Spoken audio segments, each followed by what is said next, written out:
Iran has confirmed the death of senior security figure Ali Larijani in what officials describe as a targeted Israeli strike in Tehran. According to state media reports, the attack took place overnight when a safe house was hit, killing Larijani along with his deputy security officer and his son, Morteza. The incident has sent shockwaves across Iran's political and military leadership, as Larijani was widely regarded as a key figure in the country's strategic and diplomatic framework.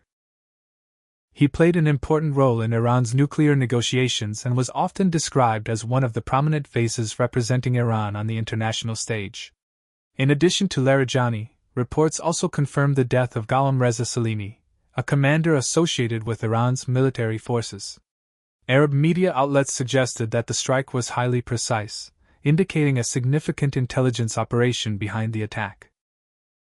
Israeli sources reportedly claimed responsibility, further escalating tensions between the two nations. Shortly before confirmation of his death, a message was posted on Larijani's social media account, paying tribute to martyrs, which has since gained widespread attention. Following the announcement, Iranian officials issued strong statements, declaring that Larijani's sacrifice would not be in vain. The leadership emphasized that his death represents not only a personal loss but also a matter of national pride and honor. Senior figures within Iran's Revolutionary Guard vowed retaliation, warning that those responsible would face consequences. The killing of such a high-profile individual marks a significant turning point, potentially intensifying the ongoing conflict and setting the stage for further escalation in the region. The conflict between Iran, Israel, and the United States intensified rapidly following the initial strikes, leading to a dangerous escalation across multiple fronts. Iran responded with a series of missile attacks targeting Israeli territory, causing significant destruction to infrastructure and resulting in casualties. Several locations were hit, with fires reported and emergency services struggling to contain the damage. In retaliation, Israeli forces carried out strikes on key Iranian-linked military and industrial targets, including facilities associated with advanced defense systems, further deepening the cycle of attacks. The United States also became directly involved, confirming casualties among its personnel.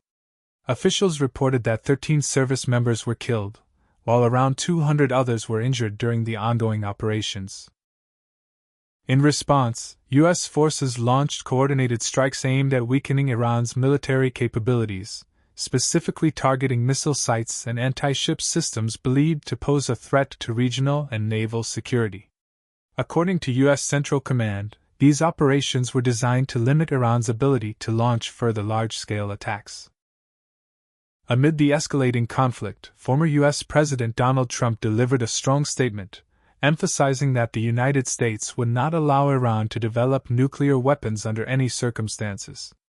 He argued that previous actions against Iran's nuclear facilities were necessary, and suggested that failure to act earlier could have allowed Iran to advance its nuclear ambitions further. Meanwhile, heavy bombardment was reported in Tehran and other major cities, with explosions heard in multiple areas. Civilians faced increasing fear and uncertainty as the situation worsened. The ongoing military exchanges signaled a shift toward a broader and more intense confrontation, raising concerns globally about the potential for a prolonged and devastating regional war. The conflict quickly spread beyond Iran and Israel, drawing in multiple countries across the Middle East and significantly widening the scope of the crisis. In the United Arab Emirates, particularly in Abu Dhabi, authorities reported that several incoming missiles and drones were successfully intercepted, although debris from these interceptions fell in populated areas, raising concerns among civilians.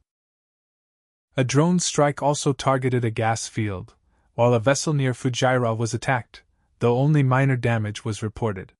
Similar defensive actions were taken in Saudi Arabia and Kuwait, where multiple drones and ballistic threats were neutralized by air defense systems.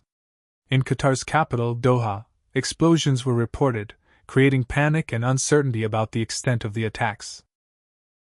Meanwhile, Iraq once again became a battleground, with rockets and drones targeting the United States Embassy in Baghdad. These developments highlighted how quickly the conflict was expanding into neighboring regions, threatening stability across the Gulf.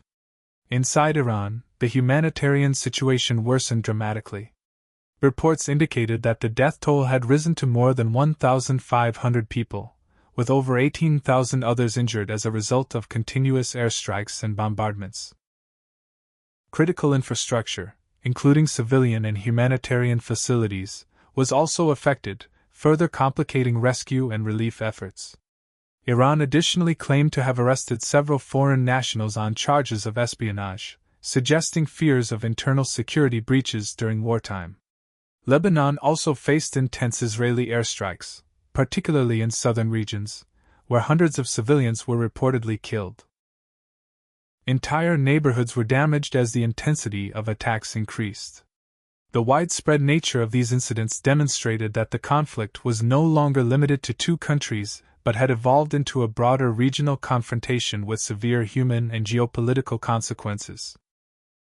As the conflict intensified, political reactions from Iran and the international community became increasingly sharp and decisive. Iran's leadership firmly rejected any proposals for peace talks or mediation, signaling that it was not willing to de-escalate under current conditions. Officials stated that any negotiations would only be considered if the United States accepted responsibility for the damage caused and agreed to compensate Iran for its losses. This stance reflected a hardened position, indicating that diplomatic solutions were becoming more difficult to achieve as the situation evolved. Reports also emerged regarding Iran's supreme leader, who was said to have narrowly survived a previous attack. According to some sources, he had left a targeted location moments before it was struck, which spared him from harm.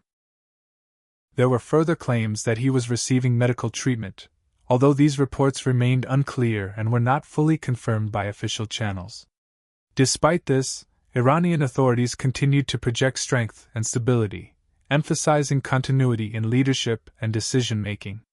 In the United States, internal divisions began to surface. A senior counterterrorism official resigned from his position, publicly criticizing the war and claiming that it had been initiated under pressure from Israel and influential lobbying groups. He expressed concern about the long-term consequences of the conflict, and stated that he could not support actions that might push future generations into prolonged warfare. Globally, countries responded in different ways. China announced that it would provide humanitarian aid to countries affected by the conflict, including Iran and its neighboring regions. Canada declared that it would not participate in any military operations, opting instead for a more cautious approach. Developments in Pakistan and the surrounding region unfolded alongside the broader international conflict, adding another layer of tension and complexity. The Pakistan Army launched a military operation named Ghazi-ul-Haq, targeting what it described as militant positions along the Afghan border. According to security sources, several hideouts and infrastructure linked to hostile elements were destroyed during the operation, and officials stated that the campaign would continue until its objectives were fully achieved. The move came amid rising cross-border concerns and allegations of militant activity. At the same time, Pakistan strongly rejected accusations from the Afghan Taliban, who had claimed that Pakistani forces targeted civilian locations, including a hospital. Pakistani authorities dismissed these claims as baseless propaganda, maintaining that only military-related infrastructure were hit. Officials emphasized that great care was taken to avoid civilian casualties and insisted that the operation was precise and intelligence-driven. On the domestic front, the government announced that Pakistan Day celebrations on March 23 would be observed in a simple manner due to prevailing circumstances. Large-scale parades and events were cancelled, with instructions issued to mark the occasion with minimal and dignified ceremonies. Meanwhile, an oil tanker carrying a large quantity of crude oil successfully entered Pakistani waters through a newly identified route near the Strait of Hormuz, signaling efforts to maintain energy supply despite regional instability. Reports also indicated that Russia had expressed willingness to provide oil to Pakistan at discounted rates. In everyday life, preparations for Eid were in full swing, with busy markets and increased shopping activity across cities. Sports events continued, including cricket tournaments and league preparations, offering some sense of normalcy.